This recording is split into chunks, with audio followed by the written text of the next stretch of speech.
भगवान श्री कृष्ण के वंश में सब अंतर ध्यान हो गए। केवल अनिरुद्ध पुत्र वज्रनाभ जी, जिनको माथुर मंडल का राज्य प्राप्त हुआ, एक दिन परीक्षित जी मिलने आए। बहुत हृदय से अभिनंदन वंदन दोनों परस्पर किए। अभिमन्यु पुत्र परीक्षित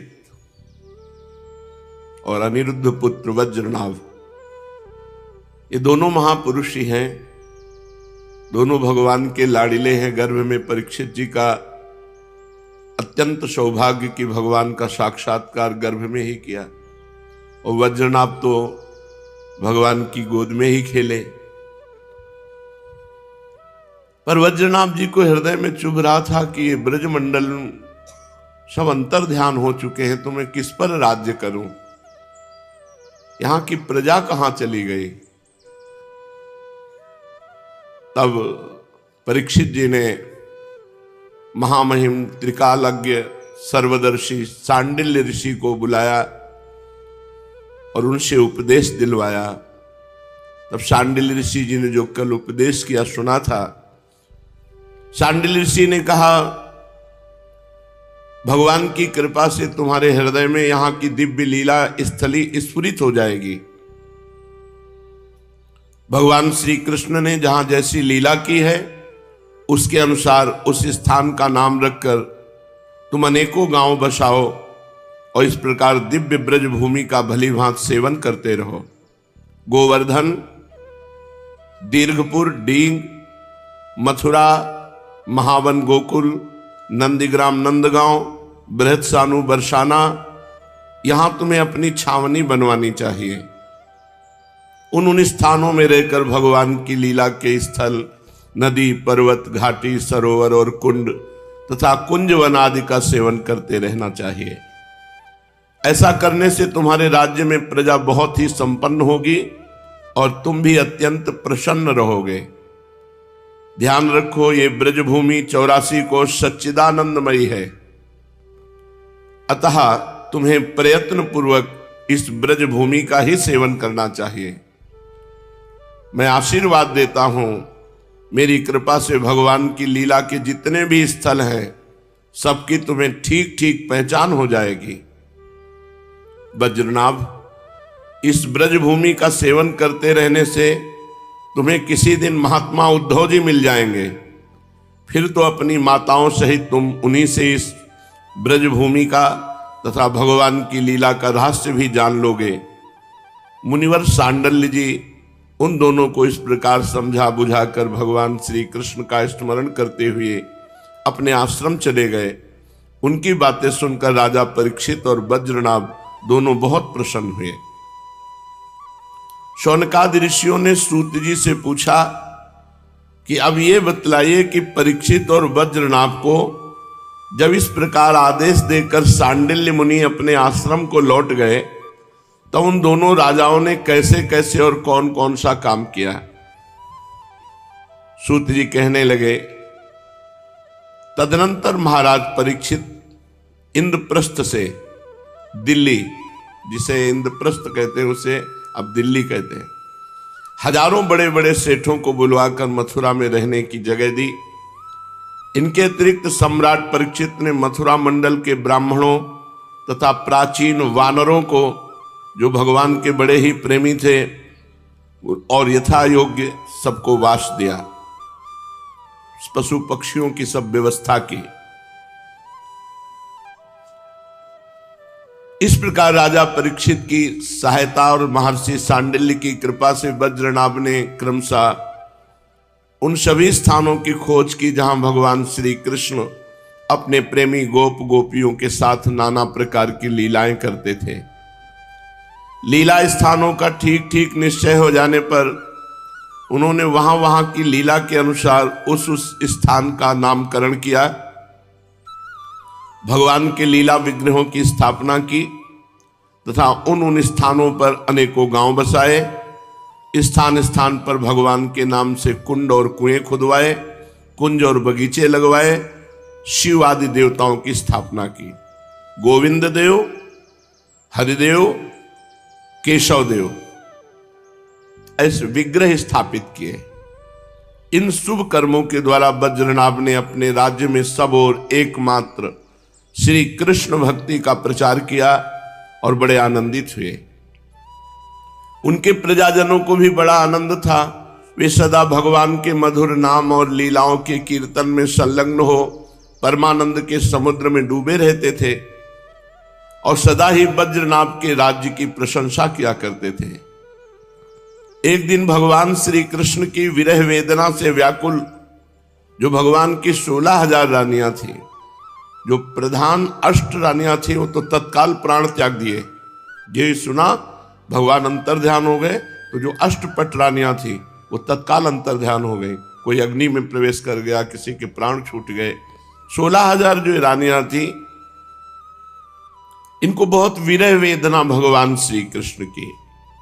अपने प्रीतम पतिदेव की चतुर्थ पटरानी कालिंदी यमुना जी को देखा कि आनंदित रहती हैं, तो सरल भाव से उनसे पूछा। उनके मन में सौतिया डाह का लेश मात्र भी नहीं था। श्री कृष्ण की रानियों ने कहा, बहन कालिंदी, जैसे हम सब श्री कृष्ण की धर्म पत्नी हैं, वैसे ही तुम भी तो हो। हम तो उनकी विरहाग्नि में जली जा रही हैं। उनके वियोग दुख से हमारा हृदय व्यथित हो रहा है, किंतु तुम्हारी यह स्थिति नहीं है। तुम प्रसन्न हो, इसका कारण क्या है? कल्याणी, कुछ तो बताओ सही। उनका प्रश्न सुनकर यमुना जी हंस पड़ी।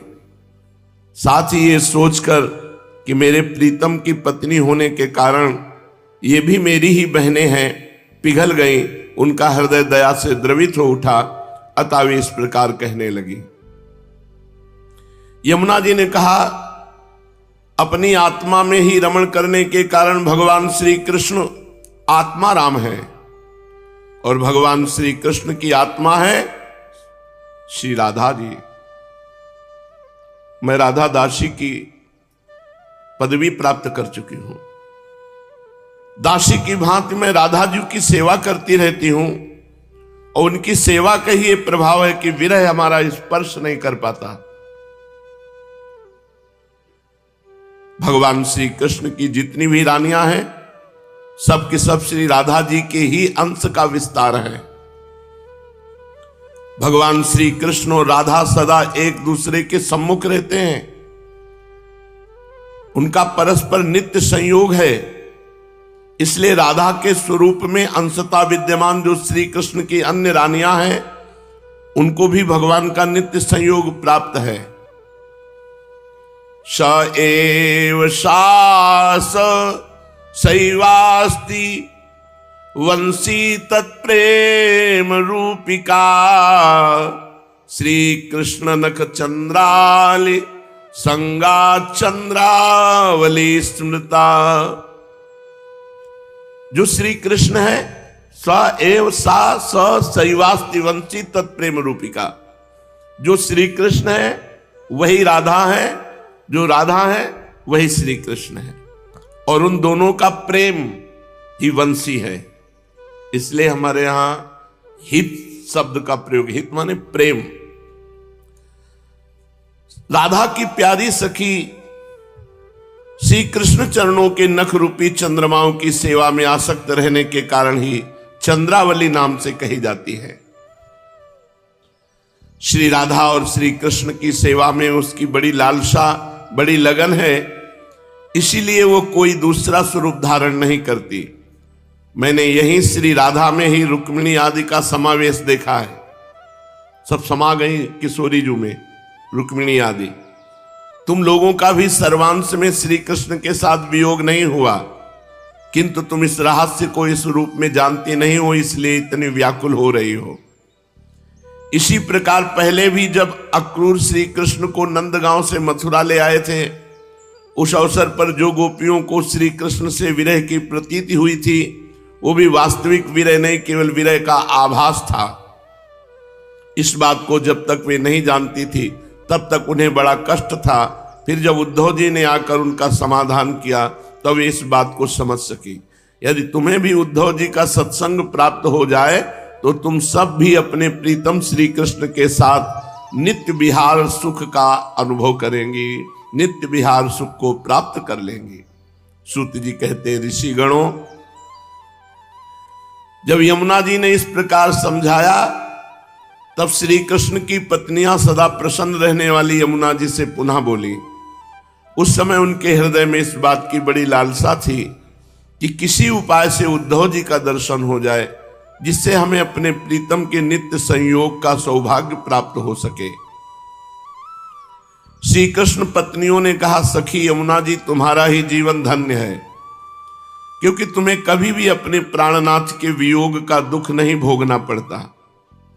जिन श्री राधिका जी की कृपा से तुम्हारे अभीष्ट अर्थ की सिद्धि हुई है, उनकी हम सब लोग दासी हुई, किंतु तुम अभी कह चुकी हो कि उद्धव जी के मिलने पर ही हमारे सभी मनोरथ पूर्ण होंगे।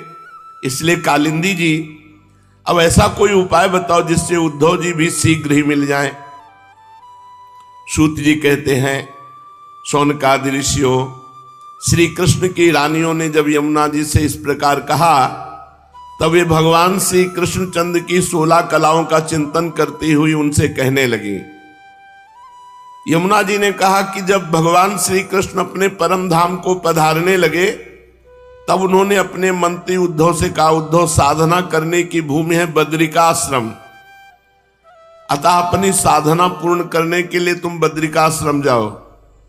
भगवान की आज्ञा के अनुसार उद्धव जी इस समय अपने साक्षात स्वरूप से बद्रिकाश्रम में विराजमान हैं और वहां जाने वाले जिज्ञासु लोगों को भगवान के बताए हुए ज्ञान का उपदेश करते रहते हैं। और साधना की फल भूमि है ब्रजभूमि, साधना की भूमि है बद्रिकाश्रम और साधना के फल की भूमि है ये ब्रजभूमि, और रस भूमि है वृंदावन। बड़ी कृपा हुई, बड़ी कृपा हुई। साधना में नहीं भेजा, साधना के फल रस भूमि में भेज दिया। इसके रहस्यों सहित भगवान ने पहले ही उद्धव को समझा दिया था, किंतु वह फल भूमि यहां से भगवान के अंतर्धान होने के साथ ही स्थूल दृष्टि से परे जा चुकी है। इसलिए इस समय यहां उद्धव प्रत्यक्ष दिखाई नहीं पड़ेंगे। फिर भी एक स्थान है जहां उद्धव जी का दर्शन हो सकता है। गोवर्धन पर्वत के निकट भगवान की लीला सहचरी गोपियों की विहार स्थली है। वहां की लता, अंकुर और बेलों के रूप में अवश्य उद्धव जी वहीं निवास करते हैं। लताओं के रूप में उनके रहने का यही उद्देश्य है कि भगवान की प्रीतमा गोपियों की चरण रज उन पर पड़ती रहे। उद्धव जी के संबंध में एक निश्चित बात यह भी है कि उन्होंने भगवान ने अपना उत्सव स्वरूप उद्धव जी को प्रदान किया है। भगवान का उत्सव उद्धव जी का अंग है, वे उससे अलग नहीं है। इसलिए अब तुम लोग वज्रनाभ को साथ लेकर वहां जाओ, कुसुम सरोवर के पास ठहरो। भगवत भक्तों की मंडली एकत्र करके बीणा, वेणु और मृदंग आदि बाजों के साथ भगवान के नाम और लीलाओं के कीर्तन, भगवत संबंधी काव्य कथाओं के श्रवण तथा भगवत गुणगान से युक्त सरस संगीतों द्वारा महान उत्सव प्रारंभ करो। इस प्रकार जब उस महान उत्सव का विस्तार होगा तब निश्चय है कि वहां उद्धव जी प्रकट हो जाएंगे, उनका दर्शन मिलेगा और वे ही भली भांति तुम सब लोगों के मनोरथ पूर्ण करेंगे। सूत जी कहते हैं, यमुना जी की बताई हुई बातें सुनकर श्री कृष्ण की रानियां बहुत प्रसन्न हुई। उन्होंने यमुना जी को प्रणाम किया और वहां से लौटकर वज्रनाभ और परीक्षित से वे सारी बातें कह सुनाई। सब बातें सुनकर परीक्षित को बड़ी प्रसन्नता हुई और उन्होंने वज्रनाभ तथा श्री कृष्ण पत्नियों को उसी समय साथ लेकर उस स्थान पर पहुंचकर तत्काल वह सब कार्य आरंभ करवा दिया जो कि यमुना जी ने बताया था। गोवर्धन के निकट वृंदावन के भीतर कुसुम सरोवर पर जो सखियों की विहार स्थली है, वहां ही श्री कृष्ण कीर्तन का उत्सव आरंभ हुआ। वृषभानुनंदिनी श्री राधा जी तथा उनके प्रीतम श्री कृष्ण की वह लीला भूमि जब साक्षात संकीर्तन की शोभा से संपन्न हो गई, उस समय वहां रहने वाले सभी भक्तजन एकाग्र हो गए। उनकी दृष्टि उनके मन की वृत्ति कहीं अन्यत्र न जाती थी। तदनंतर ने सबने देखा, सबके देखते देखते वहां फैले हुए तृण गुल्म और लताओं के समूह से उद्धव जी प्रकट हो गए और सबके सामने आ गए। उद्धव जी का मुख शरीर सब श्याम वर्ण, उस पर पीतांबर शोभा पा रहा था। वे गले में बनमाला गुंजा की माला धारण की हुई थे और बार बार उनकी वाणी से निकल रहा था, गोपी वल्लभ गोपी वल्लभ गोपी वल्लभ। श्री कृष्ण की मधुर लीलाओं का गान कर रहे थे। उद्धव जी के आगमन से उस संकीर्तनोत्सव की शोभा कई गुनी बढ़ गई। जैसे स्फटिक मणि की बनी हुई अट्टालिका की छत पर चांदनी छिटकने से उसकी शोभा बहुत बढ़ जाती है। उस समय सभी लोग आनंद के समुद्र में निमग्न हो अपना सब कुछ भूल गए, सुध बुध खो बैठे। थोड़ी देर बाद जब उनकी चेतना दिव्य लोक से नीचे आई, अर्थात जब उन्हें होश हुआ, तब उद्धव जी को भगवान श्री कृष्ण के स्वरूप में उपस्थित देख अपना मनोरथ पूर्ण हो जाने के कारण प्रसन्न होकर सबने उनकी पूजा की। सूत जी कहते हैं, उद्धव जी ने वहां एकत्र हुए सब लोगों को श्री कृष्ण कीर्तन में लगा देखकर सभी का सत्कार किया और राजा परीक्षित को हृदय से लगाकर कहा। उद्धव जी ने कहा, राजन तुम धन्य हो, एकमात्र श्री कृष्ण की भक्ति से ही पूर्ण हो, क्योंकि श्री कृष्ण संकीर्तन के महोत्सव में तुम्हारा हृदय इस प्रकार निमग्न हो रहा है। बड़े सौभाग्य की बात है कि श्री कृष्ण की पत्नियों के प्रति तुम्हारी भक्ति और वज्रनाभ पर तुम्हारा प्रेम है। तात तुम जो कुछ कर रहे हो सब तुम्हारे अनुरूप ही है, क्यों न हो, श्री कृष्ण ने ही तुम्हें शरीर और वैभव प्रदान किया है, अतः तुम्हारा उनके प्रपौत्र पर प्रेम होना स्वाभाविक ही है। इसमें तनिक भी संदेह नहीं कि समस्त द्वारिका वासियों में ये लोग सबसे बढ़कर धन्य हैं जिन्हें ब्रज में निवास कराने के लिए भगवान श्री कृष्ण ने अर्जुन को आज्ञा की थी। श्री कृष्ण का मन रूपी चंद्रमा राधाजू के मुख की प्रभा रूप चांदनी से युक्त हो उनकी लीला भूमि वृंदावन को अपनी किरणों से सुशोभित करता हुआ यहां सदा प्रकाशमान रहता है। श्री कृष्ण चंद्र नित्य परिपूर्ण है। प्राकृत चंद्रमा की भांति उनमें वृद्धि और क्षय रूप विकार नहीं होते। उनकी जो 16 कलाएं हैं उनसे सहस्त्रों चिन्मय किरणें निकलती रहती हैं, इससे उनके शास्त्रों भेद हो जाते हैं। इन सभी कलाओं से युक्त नित्य परिपूर्ण श्री कृष्ण इस ब्रज भूमि में सदा ही विद्यमान रहते हैं। इस ब्रज भूमि में श्री कृष्ण सदा विद्यमान रहते हैं। इस ब्रज भूमि में और उनके स्वरूप में कुछ अंतर नहीं। ब्रज में वास कर रहे हैं मानो श्री कृष्ण की गोद में वास कर रहे हैं। राजेंद्र परीक्षित, इस प्रकार विचार करने पर सभी ब्रजवासी भगवान के अंग में स्थित हैं। शरणागतों का भय दूर करने वाले जो ये वज्र है, इनका स्थान श्री कृष्ण के दाहिने चरण में है। इस अवतार में भगवान श्री कृष्ण ने इन सबको अपनी योग माया से अभिभूत कर लिया है। उसी के प्रभाव से ये सब अपने स्वरूप को भूल गए हैं और इसी कारण सदा दुखी रहते हैं। यह बात निस्संदेह ऐसी ही है।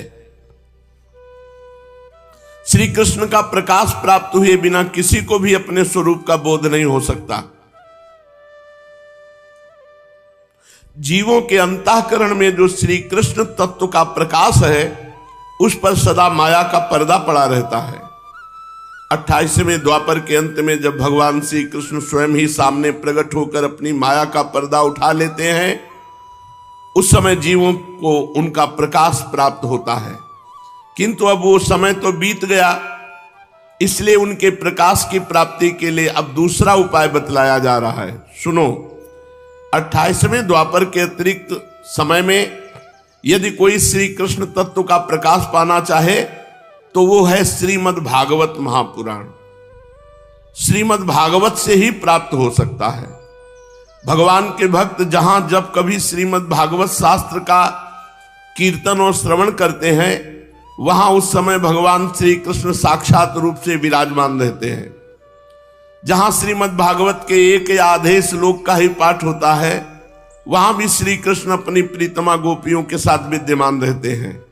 इस पवित्र भारत भूमि में मनुष्य का जन्म पाकर भी जिन लोगों ने पाप के अधीन होकर श्री भगवान की चर्चा नहीं सुनी, श्रीमद् भागवत महापुराण नहीं सुना, उन्होंने मानो अपने ही हाथों अपनी हत्या कर ली। जिन बड़भागियों ने प्रतिदिन श्रीमद् भागवत शास्त्र का श्रवण किया है, उन्होंने अपने पिता, माता और पत्नी तीनों के ही कुल का भली भांति उद्धार कर दिया। श्रीमद् भागवत के स्वाध्याय और श्रवण से ब्राह्मणों को विद्या का प्रकाश ब्रह्मबोध प्राप्त होता है। क्षत्रिय लोग शत्रुओं पर विजय पाते हैं, वैश्यों को धन मिलता है और शूद्र स्वस्थ निरोग बने रहते हैं। स्त्रियों तथा अंत्यज आदि अन्य लोगों की भी इच्छा श्रीमद् भागवत से पूर्ण होती है। अतः कौन ऐसा भाग्यवान पुरुष है जो श्रीमद् भागवत का नित्य ही सेवन न करेगा। अनेकों जन्मों तक साधना करते करते जब मनुष्य पूर्ण सिद्ध हो जाता है, भगवान उस पर विशेष कृपा करते हैं, तब उसे श्रीमद् भागवत पुराण सुनने का संयोग प्राप्त होता है।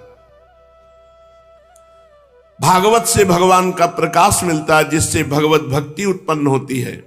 पूर्व काल में सांख्यायन की कृपा से श्रीमद् भागवत बृहस्पति जी को मिला और बृहस्पति जी मेरे गुरुदेव ने मुझे दिया, इसी से मैं श्री कृष्ण का प्रियतम सखा हो सका हूं। परीक्षित, बृहस्पति जी ने मुझे एक आख्यायिका भी सुनाई थी, उसे तुम सुनो। इस आख्यायिका से श्रीमद् भागवत के संप्रदाय का क्रम भी जाना जा सकता है। बृहस्पति जी ने कहा था, अपनी माया से पुरुष रूप धारण करने वाले भगवान श्री कृष्ण ने जब सृष्टि के लिए संकल्प किया, तब उनके दिव्य विग्रह से 3 पुरुष प्रकट हुए। भगवान श्री कृष्ण से 3 पुरुष प्रकट हुए। रजोगुण की प्रधानता से ब्रह्मा जी, सत्वगुण प्रधानता से विष्णु जी और तमोगुण की प्रधानता से भगवान रुद्र। भगवान ने इन तीनों को क्रमशः जगत की उत्पत्ति, पालन और संहार करने का अधिकार प्रदान किया। तब भगवान के नाभि कमल से उत्पन्न हुए ब्रह्मा जी ने उनसे अपना मनोभाव यूं प्रकट किया। ब्रह्मा जी ने कहा, हे परमात्मन, आप नार अर्थात जल में शयन करने के कारण नारायण नाम से प्रसिद्ध हैं। सबके आदि कारण होने से आदि पुरुष हैं, आपको नमस्कार है। प्रभु, आपने मुझे सृष्टि कर्म में लगाया है, मगर मुझे भय लगता है कि सृष्टि काल में अत्यंत पापात्मा रजोगुण आपकी स्मृति में कहीं बाधा न डालने लग जाए। अतः आप कृपा करके ऐसी कोई बात बताएं जिससे कि आपकी आज्ञा सृष्टि रचना करते समय भी मुझे आपकी बराबर याद बनी रहे। बृहस्पति जी कहते, जब ब्रह्मा जी ने ऐसी प्रार्थना की, तब पूर्व काल में भगवान ने उन्हें श्रीमद् भागवत का उपदेश देकर कहा, ब्रह्मन, तुम अपने मनोरथ की सिद्धि के लिए सदा ही इसका सेवन करते रहो। ब्रह्मा जी श्रीमद् भागवत का उपदेश पाकर बड़े प्रसन्न हुए और उन्होंने श्री कृष्ण की नित्य प्राप्ति के लिए तथा 7 आवरणों का भंग करने के लिए श्रीमद् भागवत का सप्ताह पारायण किया। सप्ताह यज्ञ की विधि से 7 दिनों तक श्रीमद् भागवत का सेवन करने से ब्रह्मा जी के सभी मनोरथ पूर्ण हो गए। इससे वे सदा भगवत स्मरण पूर्वक सृष्टि का विस्तार करते और बारंबार सप्ताह यज्ञ का अनुष्ठान करते रहते हैं। ब्रह्मा जी की ही भांति विष्णु भगवान ने भी अपने अभीष्ट अर्थ की सिद्धि के लिए उन परम पुरुष परमात्मा से प्रार्थना की, क्योंकि उन पुरुषोत्तम ने विष्णु को भी प्रजा पालन रूप कर्म में नियुक्त किया था। भगवान विष्णु ने कहा, हे देव श्री कृष्ण, मैं आपकी आज्ञा के अनुसार कर्म और ज्ञान के उद्देश्य से प्रवृत्ति और निवृत्ति के द्वारा यथोचित रूप से प्रजाओं का पालन करूंगा। काल क्रम से जब जब धर्म की हानि होगी, तब तब अनेकों अवतार धारण करके पुनः धर्म की स्थापना करूंगा। जो भोगों की इच्छा रखने वाले हैं, उन्हें अवश्य ही उनके किए हुए यज्ञादि कर्मों का फल अर्पण करूंगा, तथा जो संसार बंधन से मुक्त होना चाहते हैं, विरक्त हैं, उन्हें उनकी इच्छा अनुसार 5 प्रकार के मोक्ष भी देता रहूंगा। परंतु जो लोग मोक्ष भी नहीं चाहते, उनका पालन मैं कैसे करूंगा, ये बात समझ में नहीं आती। इसके अतिरिक्त मैं अपनी तथा लक्ष्मी जी की भी रक्षा कैसे कर सकूंगा, इसका उपाय भी बताइए। भगवान विष्णु की यह प्रार्थना सुनकर आदि पुरुष पर ब्रह्म परमात्मा भगवान श्री कृष्ण ने उन्हें भी श्रीमद् भागवत का उपदेश किया और कहा, तुम अपने मनोरथ की सिद्धि के लिए इस श्रीमद् भागवत शास्त्र का सदा पाठ किया करो। उस उपदेश से विष्णु भगवान का चित्त प्रसन्न हो गया और वे लक्ष्मी जी के साथ प्रत्येक मास में श्रीमद् भागवत का चिंतन करने लगे। इससे वे परमार्थ का पालन और यथार्थ रूप से संसार की रक्षा करने में समर्थ हुए। जब भगवान विष्णु स्वयं वक्ता होते हैं और लक्ष्मी जी प्रेम से श्रवण करती हैं, उस समय प्रत्येक बार भगवत कथा का श्रवण 1 महीने में समाप्त होता है। किंतु जब लक्ष्मी जी स्वयं वक्ता होती हैं और भगवान विष्णु श्रोता बनकर सुनते हैं, तब भागवत कथा का रसास्वादन 2 महीने तक होता रहता है। उस समय कथा बड़ी सुंदर और बहुत ही रुचिकर होती है। इसका कारण यह है कि विष्णु भगवान तो अधिकारारूढ़ हैं, उन्हें जगत के पालन की चिंता करनी पड़ती है, परंतु लक्ष्मी जी इन झंझटों से अलग हैं, अतः उनका हृदय निश्चिंत है। इसी से लक्ष्मी जी के मुख से भगवत कथा का रसास्वादन अधिक प्रकाशित होता है। इसके पश्चात भगवान शंकर ने, जिन्हें भगवान ने पहले संहार कार्य में लगाया था, अपनी सामर्थ्य की वृद्धि के लिए उन परम पुरुष भगवान श्री कृष्ण से प्रार्थना की। भगवान शंकर ने कहा, मेरे प्रभु देव, मुझ में नित्य नैमित्तिक और प्राकृतिक संहार की शक्तियां तो हैं, पर आत्यंतिक संहार की शक्ति बिल्कुल नहीं है। ये मेरे लिए बड़े दुख की बात है। इसी कमी की पूर्ति के लिए मैं आपसे प्रार्थना करता हूं। बृहस्पति जी कहते हैं, रुद्र की प्रार्थना सुनकर नारायण ने उन्हें भी श्रीमद् भागवत का ही उपदेश किया। भगवान सदाशिव रुद्र ने इस श्रीमद् भागवत को 1 वर्ष में समाप्त किया। ब्रह्मा जी 7 दिन में, विष्णु भगवान 1 महीने में, लक्ष्मी जी 2 महीने में और भगवान शंकर 1 साल में। एक पारायण के क्रम से भागवत कथा सेवन किया, 1 वर्ष में 1 पारायण। इसके सेवन से उन्होंने तमोगुण पर विजय पाई और आत्यंतिक संहार मोक्ष की भी शक्ति प्राप्त कर ली।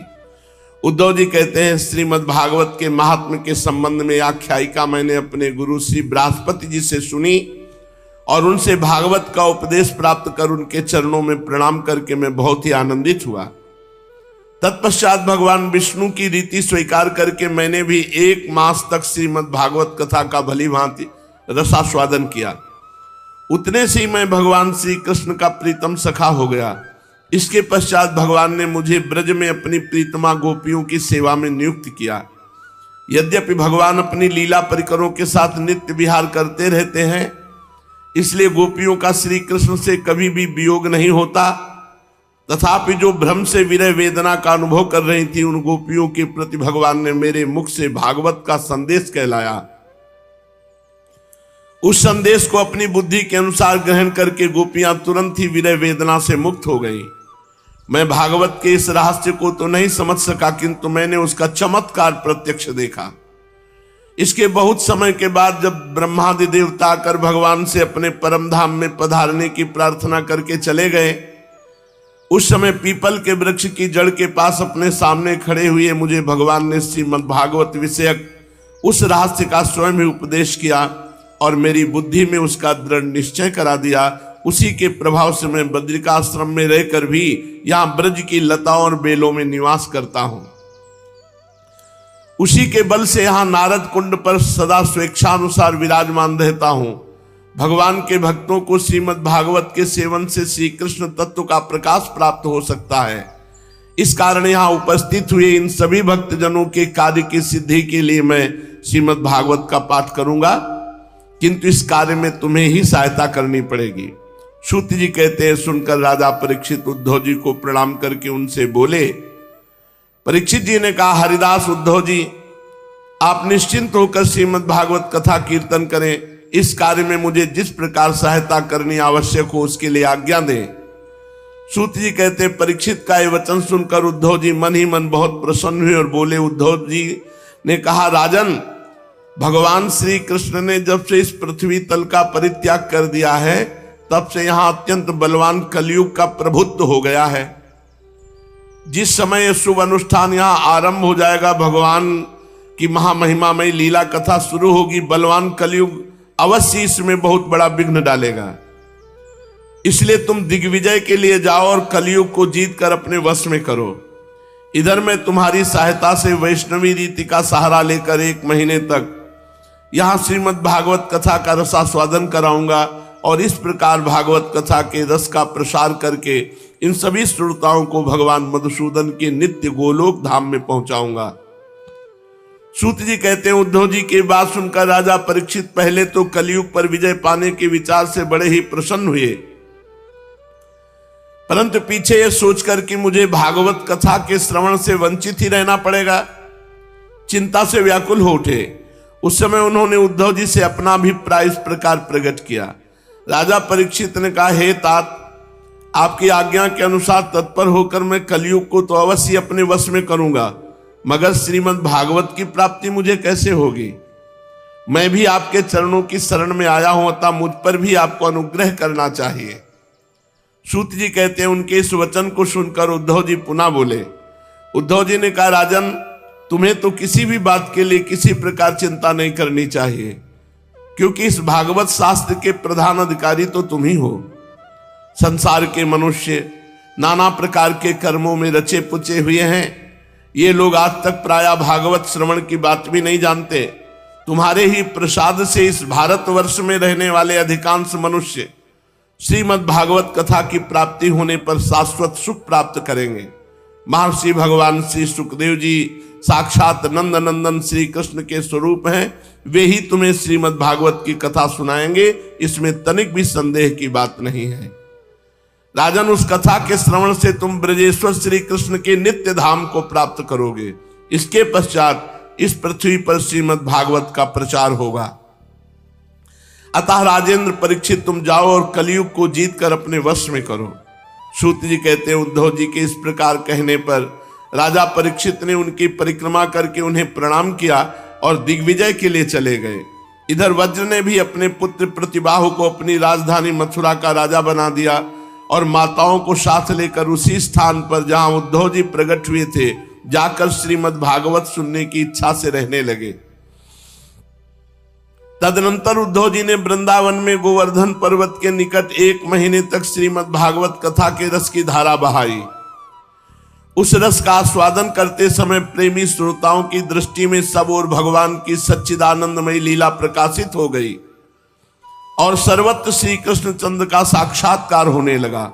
उस समय सभी श्रोताओं ने अपने को भगवान के स्वरूप में स्थित देखा। वज्रनाभ ने श्री कृष्ण के दाहिने चरण कमल में अपने को स्थित देखा और श्री कृष्ण के विरह शोक से मुक्त होकर उस स्थान पर अत्यंत सुशोभित होने लगे।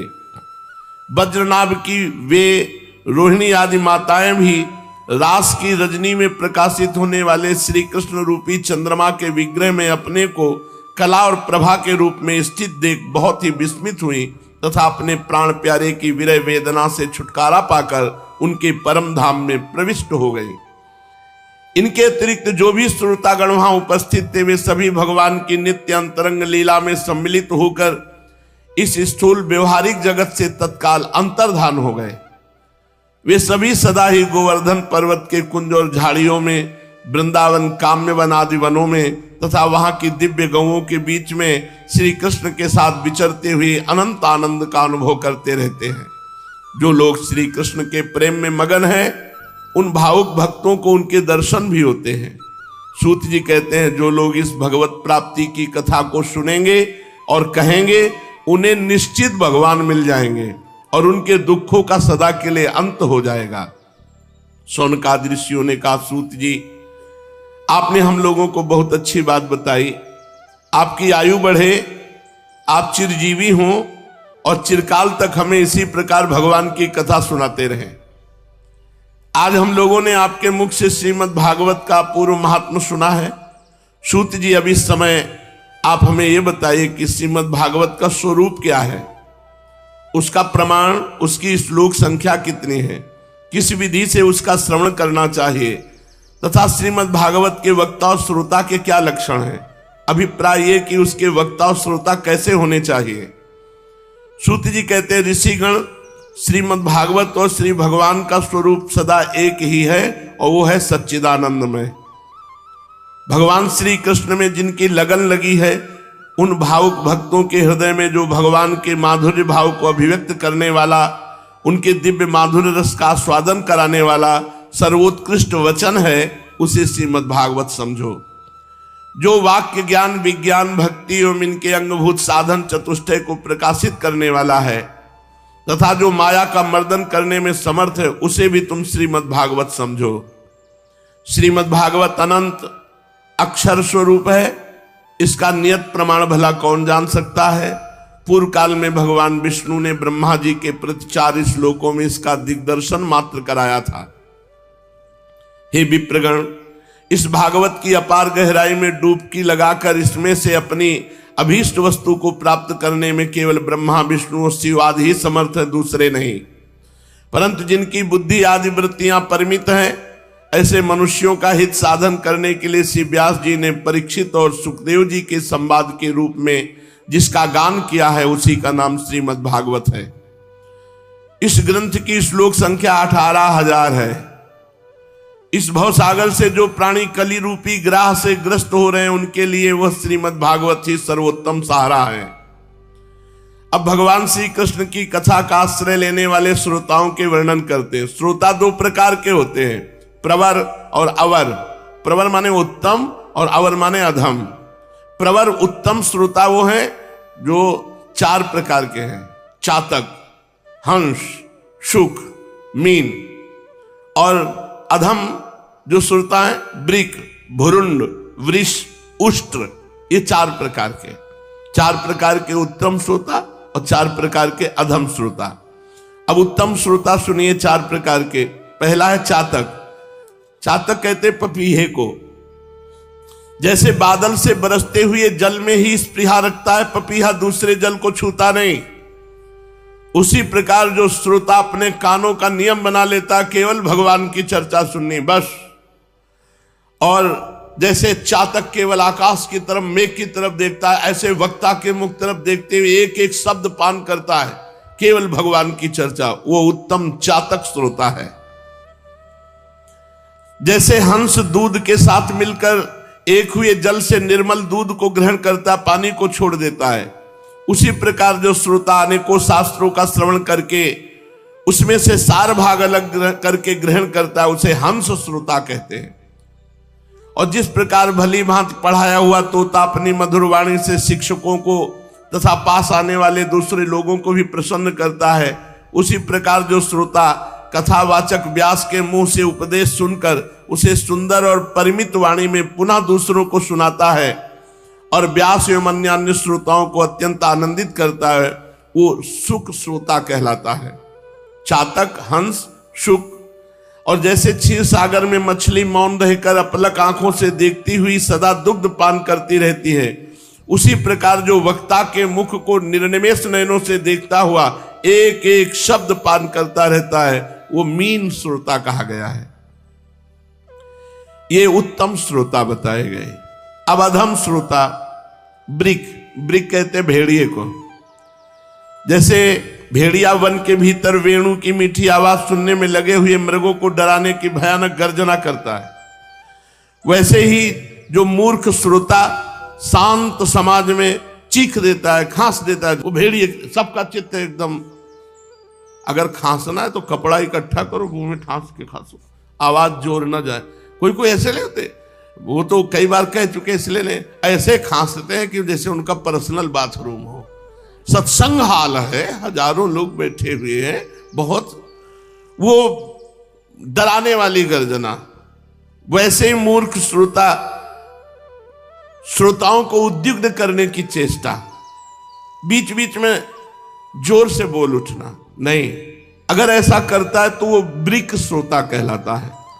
अब भुरुंड, ये हिमालय के शिखर पर एक भुरुंड जाति का पक्षी होता है, वो जैसा सुनेगा वैसा ही बोलेगा, किंतु कभी लाभ नहीं उठाएगा।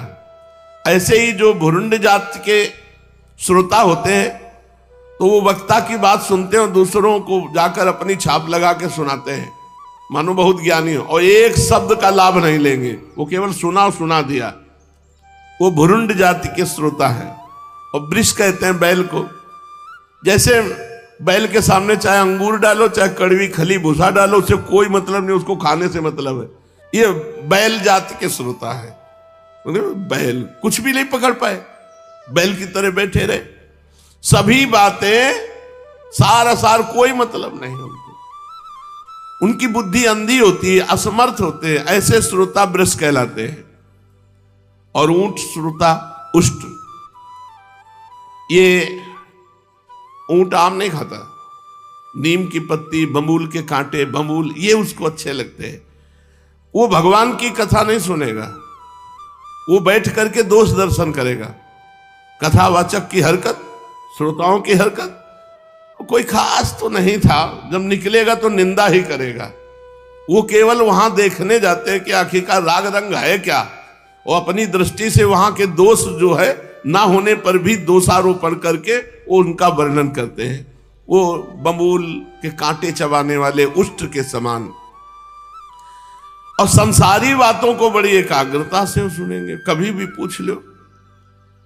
ऐसे थोड़े भेद यहां बताए गए, वैसे तो और भी बहुत हैं, जैसे भ्रमर, गदहा, ऐसे भी हैं भेद श्रोता के। श्रोताओं के आचार विचार से परख लेना चाहिए कि ये चातक है कि गधा है। जो वक्ता के सामने पहले वक्ता को विधिवत प्रणाम करे, कोई अन्य सांसारिक चिंतन न करे, अपने कानों को खुला रखकर केवल भगवान की कथा सुनने की इच्छा रखकर नम्र होकर हाथ जोड़कर शिष्य भाव से बैठे, और भारी श्रद्धा, भारी विश्वास, और जो कुछ कहा जा रहा है उसे श्रद्धा विश्वास के साथ सुनकर बराबर चिंतन करता है। जो बात समझ में ना आए उसे पवित्र भाव से समय मिलने पर श्री कृष्ण के भक्तों से पूछे, उनके भक्तों से प्रेम करे। ऐसे श्रोता को वक्ता लोग उत्तम श्रोता कहते हैं। अब वक्ता के लक्षण, श्रोता के तो अब वक्ता के लक्षण, जिसका मन सदा भगवान में लगा रहे, जिसे किसी भी तरह की वस्तु की चाह ना हो, जो सबका सुहृद हो, दीनों पर दया करने वाला हो तथा अनेकों युक्तियों से तत्व का बोध करा देने में चतुर हो, उसी वक्ता का मुनि लोग भी सम्मान करते। सर्वश्रेष्ठ वक्ता वही है जो लेना न देना मगन रहना, केवल भगवान की चर्चा, भगवान की प्रसन्नता के लिए और भगवान की प्राप्ति हो सबको, इस भाव से। विप्रगण, अब मैं भारतवर्ष की भूमि पर श्रीमद् भागवत कथा का सेवन करने के लिए जो आवश्यक विधि है उसे बतलाता हूं। आप उसे सुने। इस विधि के पालन से श्रोता की सुख परंपरा का विस्तार होता है। श्रीमद् भागवत का सेवन 4 प्रकार से होता है, सात्विक, राजस, तामस और निर्गुण। जिसमें यज्ञ की भांति तैयारी की गई हो, बहुत सी पूजा सामग्रियों के कारण जो अत्यंत शोभा संपन्न दिखाई दे रहा हो, बड़े ही परिश्रम से, बड़ी उतावली के साथ 7 दिनों में ही जिसकी समाप्ति की जाए, वह प्रसन्नता पूर्वक किया हुआ श्रीमद् भागवत का सेवन राजसिक सेवन है। 1 या 2 महीने में धीरे धीरे कथा के रस का आस्वादन करते हुए बिना परिश्रम के जो श्रवण होता है, वो पूर्ण आनंद बढ़ाने वाला सतोगुणी सेवन है। और तामसिक सेवन वो है जो कभी भूल से छोड़ दिया गया, याद आने पर आरंभ कर दिया गया, और आलस्य, प्रमाद, अश्रद्धा के साथ बहुत दिनों में, वो तामसिक सेवन है। और जब वर्ष, महीना और दिनों का नियम न हो, वर्ष, महीना और दिनों का नियम आग्रह छोड़कर प्रेम पूर्वक भगवान की चर्चा की जाए, वो निर्गुण कथा मानी जाती है। सतोगुण, रजोगुण, तमोगुण और तीनों से परे निर्गुण कथा। कोई तिथि, तारीख, नियम, ग्रहण, जब तक चल रही तब तक पूरा। राजा परीक्षित और सुखदेव के संवाद में जो भागवत का सेवन हुआ था वो निर्गुण ही बताया गया है। उसमें जो 7 दिनों की बात आती है वो राजा की आयु के बचे हुए दिनों की संख्या के अनुसार है, सप्ताह कथा का नियम करने के लिए नहीं। भारतवर्ष के अतिरिक्त स्थान, अन्य स्थानों में भी सात्विक, राजस और तामस अथवा निर्गुण सेवन अपनी रुचि के अनुसार करना चाहिए। तात्पर्य यह है कि जिस किसी प्रकार भी हो सके श्रीमद् भागवत का सेवन, उसका श्रवण करना ही चाहिए। जो केवल श्री कृष्ण की लीलाओं के ही श्रवण, कीर्तन एवं रसास्वादन के लिए लालायित रहते हैं, मोक्ष की भी इच्छा नहीं रखते, उनका तो श्रीमद् भागवत ही धन है। तथा जो संसार के दुखों से घबराकर अपनी मुक्ति चाहते हैं, उनके लिए भी यही इस भवरोग की औषधि है। अतः इस कलिकाल में इसका प्रयत्न पूर्वक सेवन करना चाहिए। इनके अतिरिक्त जो लोग विषयों में ही रमण करने वाले हैं, सांसारिक सुखों को ही जिन्होंने सदा ही चाह की है, उनके लिए भी इस कलयुग में सामर्थ्य, धन और विधि विधान का ज्ञान न होने के कारण कर्म मार्ग से मिलने वाली सिद्धि अत्यंत दुर्लभ हो गई है। ऐसी दशा में उन्हें भी सब प्रकार से अभी श्रीमद् भागवत कथा का ही सेवन करना चाहिए। ये श्रीमद् भागवत की कथा धन, पुत्र, स्त्री, हाथी, घोड़े आदि वाहन, यश, मकान और निष्कंटक राज्य भी दे सकती है। सकाम भाव से भागवत का सहारा लेने वाले मनुष्य इस संसार में मनोवांछित उत्तम भोगों को भोग कर अंत में श्रीमद् भागवत के ही संग से श्रीहरि के परम धाम को प्राप्त हो जाते हैं। जिनके यहाँ श्रीमद् भागवत की कथा वार्ता होती हो तथा जो लोग उस कथा के श्रवण में लगे रहते हो, उनकी सेवा करनी चाहिए, सहायता करनी चाहिए, शरीर से और धन से सेवा करनी चाहिए। उन्हीं के अनुग्रह से सहायता करने वाले पुरुष को भी भागवत सेवन का पुण्य प्राप्त हो जाता है। जैसे भगवान की चर्चा हो रही, कथा हो रही, तो उनकी धन आदि से सहायता कर देना, खान पान, कपड़ा लत्ता, विश्राम व्यवस्था, तो बोले जो भागवत का कथा श्रवण का फल है वही फल सहयोग करने वाले को मिल जाता है।